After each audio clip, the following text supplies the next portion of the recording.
عزیز طلباء السلام علیکم۔ آج ہم کلاس پنجم کی اردو کی کتاب سے سبق پڑھیں گے، میری پہچان ہے تو۔ پہلے ہم اس سبق کی پڑھائی کریں گے اور اس کے بعد اس کے مشقی سوالات کو حل کریں گے۔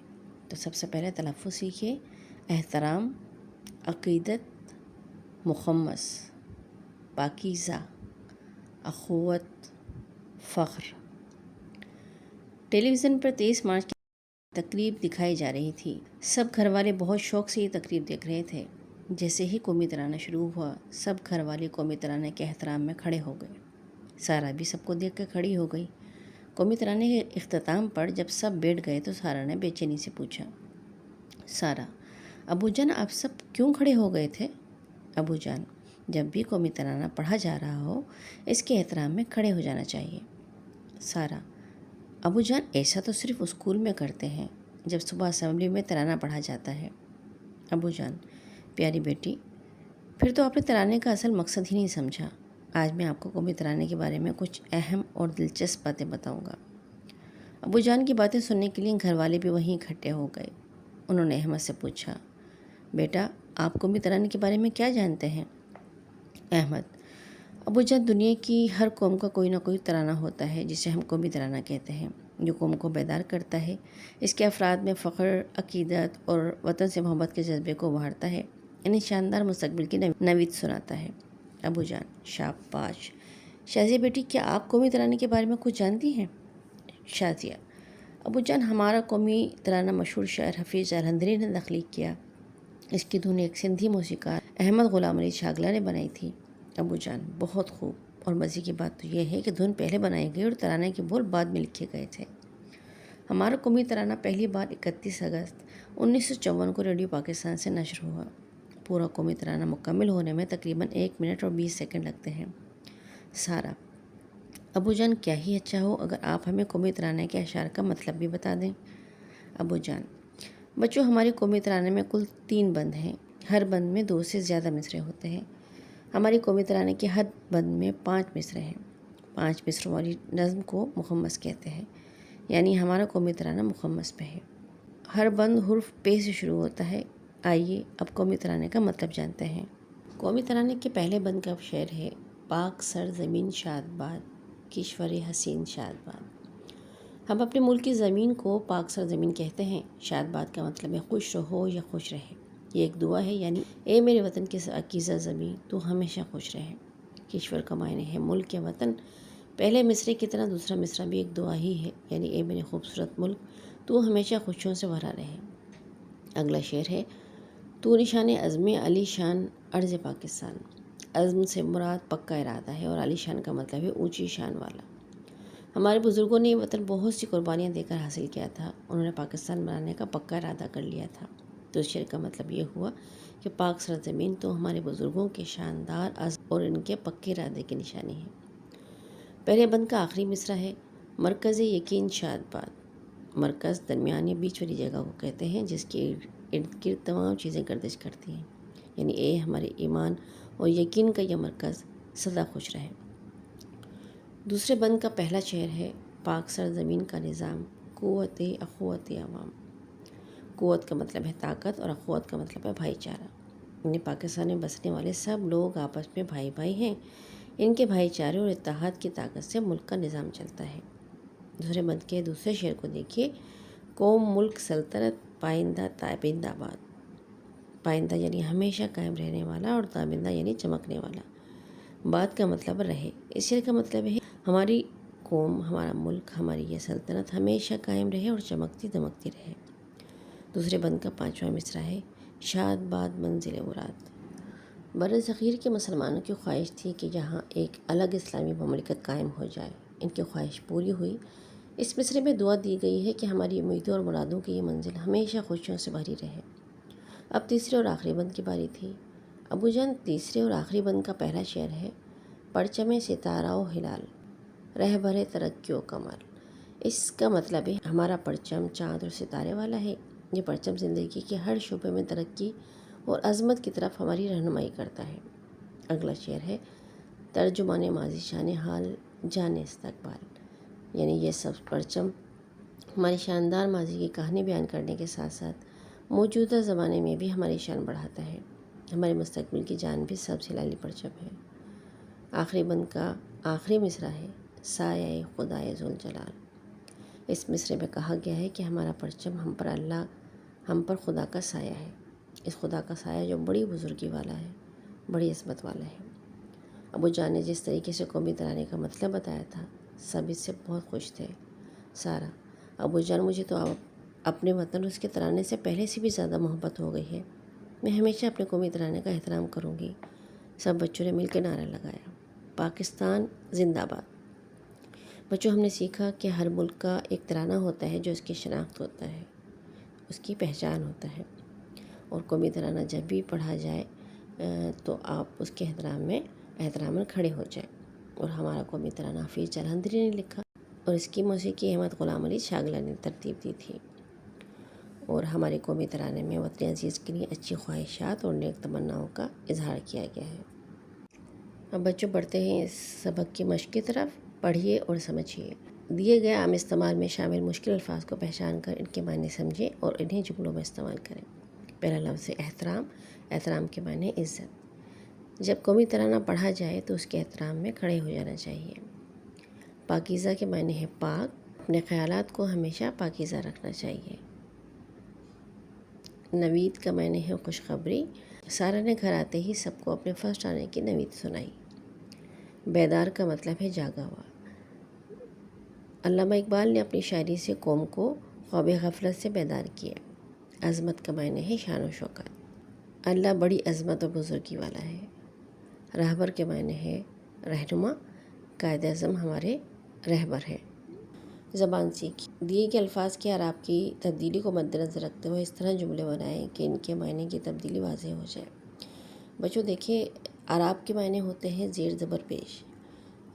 اعراب کی تبدیلی سے معنی بھی تبدیل ہو جاتے ہیں۔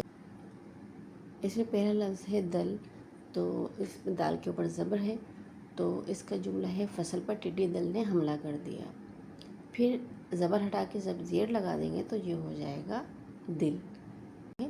دل کی صحت کے لیے ورزش اور متوازن غذا ضروری ہے۔ اگلا لفظ ہے گل۔ گل کے مطلب پھول۔ گاف کے اوپر پیش ہے۔ چمن میں ہر طرف گل کھلے ہوئے ہیں، اور پھر پیش ہٹا کے جب زیر لگا دیں گے تو ہو جائے گا گل۔ گل کے معنی ہے گیلی مٹی۔ کمہار نے گل سے بہت سے برتن بنائے۔ پھر ہے تیر۔ کمان سے نکلا ہوا تیر کبھی واپس نہیں آتا۔ پھر ہے تیر۔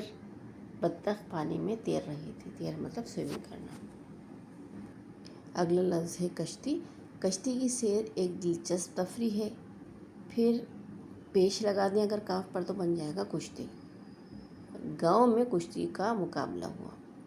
پھر لفظ ہے ملک۔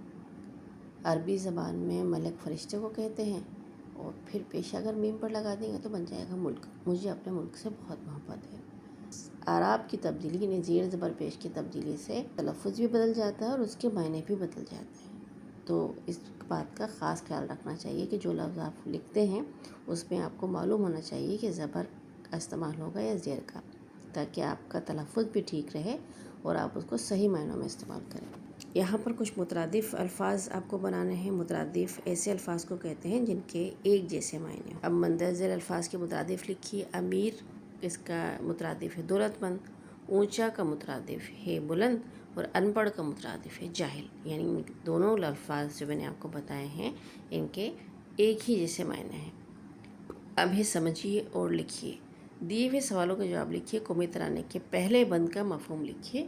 اے میرے وطن کی پاکیزہ زمین تو ہمیشہ خوش رہے، اے میرے خوبصورت ملک تو ہمیشہ خوشیوں سے بھرا رہے۔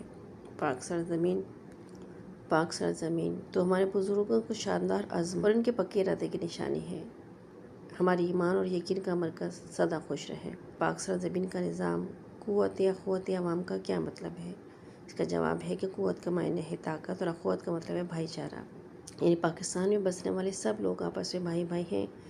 ان کے بھائی چارے اور اتحاد کی طاقت سے اس ملک کا نظام چلتا ہے۔ اس کا سوال ہے کہ قومی ترانہ کسی قوم کی امنگوں کا ترجمان ہوتا ہے۔ اس کا جواب ہے کہ قومی ترانے میں اپنے وطن کے لیے اچھی خواہشات اور نیک تمناؤں کا اظہار ہوتا ہے، اس لیے ہر ملک کا قومی ترانہ اس قوم کی امنگوں کا ترجمان ہوتا ہے۔ چوتھا سوال ہے کہ پاکستان کے قومی ترانے کے شاعر اور موسیقار کا نام لکھیں۔ تو اس کا جواب ہے کہ پاکستان کا قومی ترانہ حفیظ الحدری نے تخلیق کیا اور اس کے موسیقار احمد غلام علی چھاگلا تھے۔ پھر سوال ہے کہ کسی بھی ملک کی شناخت کن چیزوں سے ہوتی ہے؟ 3 کے بارے میں لکھیے۔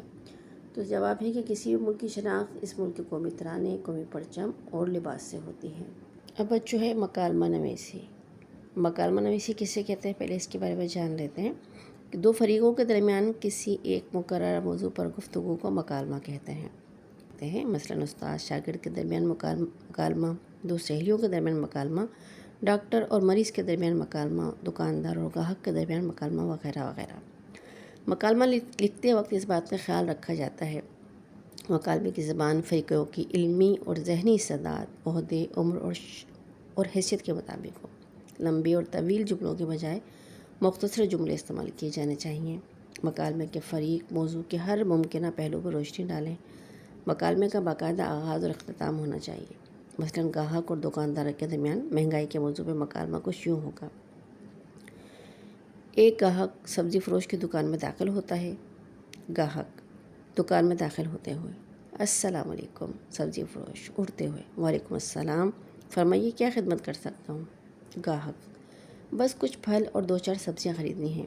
سبزی فروش: جی بالکل جناب، اسی خدمت کے لیے ہم یہاں موجود ہیں۔ گاہک: پہلے کچھ قیمت کا بھی تو پتہ چلے۔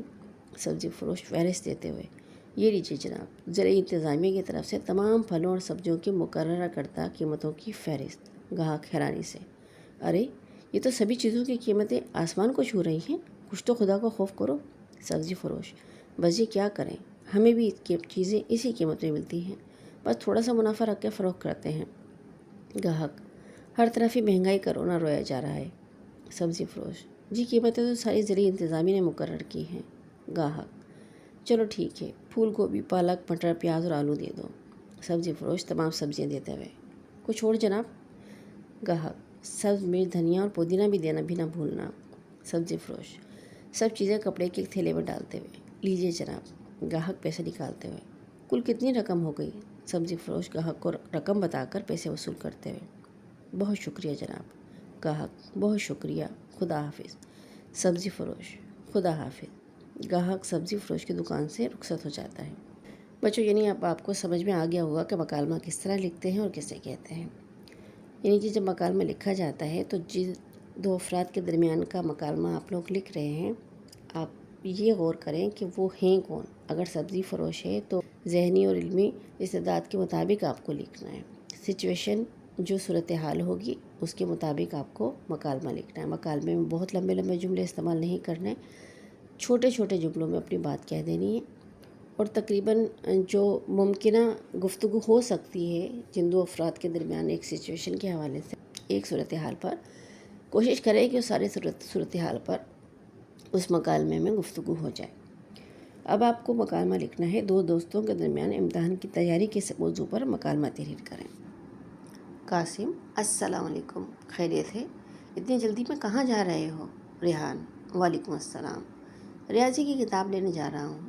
قاسم: مگر اتنی جلدی میں کیوں؟ امتحان تو اگلے ہفتے شروع ہوں گے۔ ریحان: امتحان کی تیاری بھی تو کرنی ہے، پھر مجھے ریاضی بالکل سمجھ نہیں آتی۔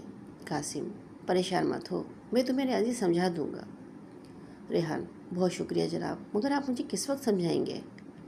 قاسم: میں روزانہ شام 4 بجے سے 7 بجے تک پڑھتا ہوں، آپ میرے گھر آ جانا۔ ریحان: بالکل ٹھیک ہے، میں کل سے ہی آیا کروں گا۔ قاسم: ضرور، مگر ایک کام آپ کو بھی کرنا ہوگا، مجھے انگریزی کا مضمون بہت مشکل لگتا ہے، کیا آپ میری انگریزی کی تیاری کروا دیں گے؟ ریحان: جناب آپ بالکل فکر نہ کریں، آپ مجھے ریاضی کی تیاری کروا دینا، میں آپ کو انگریزی کی تیاری کروا دوں گا۔ قاسم: زبردست، یعنی ہم دونوں کی روز ملاقات بھی ہو جایا کرے گی اور امتحان کی تیاری بھی۔ ریحان: بالکل۔ یہ بتاؤ دوسرے مضامین کی تیاری کیسی ہے؟ قاسم: بہت اچھی تیاری ہے۔ ریحان: ٹھیک ہے، پھر میں چلتا ہوں، کل ملیں گے۔ قاسم: میں آپ کا انتظار کروں گا، اللہ حافظ۔ ریحان: اللہ حافظ۔ درخواست نویسی کے بارے میں بتایا گیا ہے کہ ایسی تحریر جس میں کوئی شخص اپنی ضرورت یا مقصد کسی ذمہ دار شخص سے بیان کر کے مدد کے لیے کہتا ہے، درخواست کہلاتی ہے۔ یعنی اگر کسی ضروری کام کے لیے اسکول سے رخصت لینی ہو، یعنی چھٹی لینی ہو، تو اب ہیڈ ماسٹر صاحب یا ہیڈ مسٹریس صاحبہ کو درخواست لکھتے ہیں۔ اب یہ ایک نمونہ دیا گیا ہے، یعنی پیٹرن دیا گیا ہے، اسی کے مطابق درخواست لکھی جاتی ہے، اور درخواست لکھنی بہت آسان ہے۔ یعنی کہ پہلے آپ مخاطب کرتے ہیں اس شخصیت کو جس کو آپ کو درخواست دینی ہے، یعنی اگر اسکول میں چھٹی کے لیے دینی ہے تو وقت میں جناب ہیڈ ماسٹر، یا اگر ہیڈ مسٹریس ہیں تو ہیڈ مسٹریس لکھا جائے گا اور اسکول کا نام لکھا جائے گا۔ پھر درخواست کا عنوان لکھا جاتا ہے۔ اس کے بعد، اور دیکھیے بچوں، پیٹرن یہی ہوتا ہے، جو صدر جہاں سے شروع ہو رہی ہے وہیں سے آپ کو شروع کرنی ہے۔ پھر جناب عالی، نہایت ادب سے گزارش ہے، اور یہاں پر آپ کو اپنا مدعا لکھا جاتا ہے، یعنی کہ اگر آپ کو چھٹی لینی ہے تو آپ کو تھوڑی وجوہات بتا کر چھٹی لینی ہے۔ یعنی اگر آپ کو اسکول سے رخصت یعنی چھٹی کی درخواست لکھنی ہے تو آپ لکھیں گے کہ نہایت ادب سے گزارش ہے کہ میری طبیعت کل رات سے خراب ہے، جس کی وجہ سے میں اسکول آنے سے قاصر ہوں۔ مہربانی فرما کے مجھے 1 دن کی یا 2 دن کی چھٹی عنایت کر دیجیے۔ عین نوازش ہوگی۔ درخواست گزار نیچے اپنا نام اور کلاس اور رول نمبر لکھنا ہوتا ہے اور تاریخ لکھنی ہوتی ہے۔ درخواست لکھتے وقت طریقہ کار بہت اہم ہے، اس لیے اس چیز کا نمونہ بھی دیا گیا ہے، پیٹرن بھی آپ کو ساتھ ہی دیا گیا ہے۔ اگر آپ کو طریقہ سمجھ میں آ گیا تو کوئی بھی درخواست لکھنی آپ کے لیے مشکل نہیں ہوگی۔ یہاں پر ایک درخواست ہے کہ اسکول لائبریری میں مزید کتابوں کے لیے اپنے اسکول کے ہیڈ ماسٹر یا ہیڈ مسٹریس کے نام درخواست لکھیں۔ مخدوم جناب ہیڈ مسٹریس صاحبہ، گورنمنٹ پرائمری اسکول لاہور۔ عنوان ہے اس درخواست کا: درخواست برائے اضافہ کتب لائبریری۔ جناب عالی، نہایت ادب سے گزارش ہے کہ ہم آپ کے زیر سایہ کلاس پنجم کے طالب علم ہیں۔ علم میں اضافے کے لیے ہم لائبریری کا رخ کرتے ہیں، مگر لائبریری میں موجود کتب بہت کم ہیں۔ براہ کرم لائبریری میں ہر موضوع پر کتب کا اضافہ کیا جائے کہ تاکہ طلبہ ہر موضوع پر کتب سے مستفید ہو سکے۔ عین نوازش ہوگی۔ آخر میں آپ کو درخواست گزار کا نام لکھنا ہے اور رول نمبر اور کلاس لکھنی ہے۔ اب کچھ پہلیاں ہیں۔ یہ پہلیاں بڑے مزے کی چیز ہوتی ہے، اس سے تفریح تو ہوتی ہے لیکن ذہانت کا ہی پتہ چلتا ہے کہ کون کتنی جلدی اس کا جواب ڈھونڈ لیتا ہے۔ اس کے جوابات آخر میں لکھے ہیں، لیکن جواب چھپا کر آپ اسے کوشش کیجئے خود حل کرنے کی، اور مجھے بتائیے کہ آپ نے اس کا جواب کتنے پہلیوں کے جواب آپ نے خود ڈھونڈے۔ پہلی جو پہلی ہے وہ ہے: منہ کھولا کہ شکل بنائی، شوگر کیا ہے وہ جب بھی آئی۔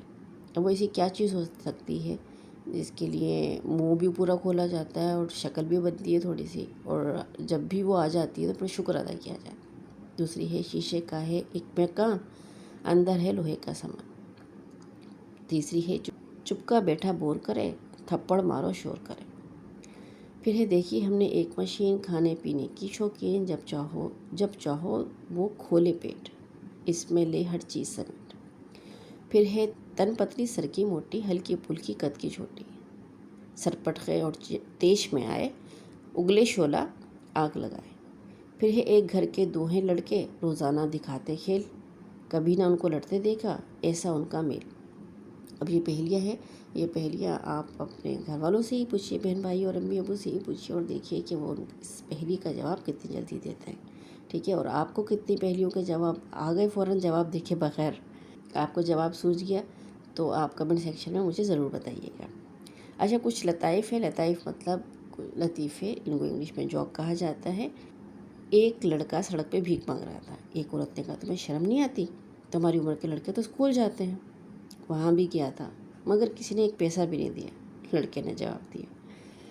دوسرا لطیفہ ہے کہ ایک آدمی کلاس میں ایک ڈبہ لے کر آیا۔ بچوں نے پوچھا: اس ڈبے میں کیا ہے؟ آدمی نے کہا: جو درست بتائے گا اسے اس ڈبے سے 2 پینسلیں ملیں گی۔